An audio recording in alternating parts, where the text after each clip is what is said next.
आमचे काही पत्रकार मित्र या ठिकाणी आलेले आहेत आणि ज्या काही जुन्या बसची दुरावस्था झालेली आहे आणि या बस स्थानकामध्ये देखील भरपूर प्रमाणात मोठ्या प्रमाणात अस्वच्छता आहे, त्या संदर्भात पाठीमागे तुमच्या माध्यमातून जो काही निधी आपल्या जुन्नर बस स्थानकासाठी मंजूर झाला होता, तर सगळे पत्रकार महोदय आणि आम्ही सगळे आहोत, तर त्याचं एकंदरीत आपलं काम कधी सुरू होईल किंवा काय प्रोसेसला आहे याची माहिती आम्हाला पाहिजे होती.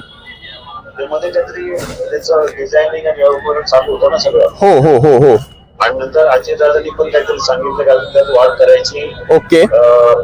ऐतिहासिक द्यायचा. हो बरोबर बरोबर. हा. Okay okay. हो हो हो हो.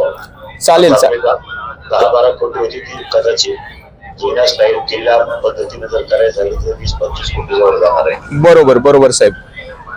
यस यस चालेल, कारण बरेच पर्यटक आपल्याकडे तालुक्यामध्ये येतात आणि विशेषतः तुमचा खूप धन्यवाद.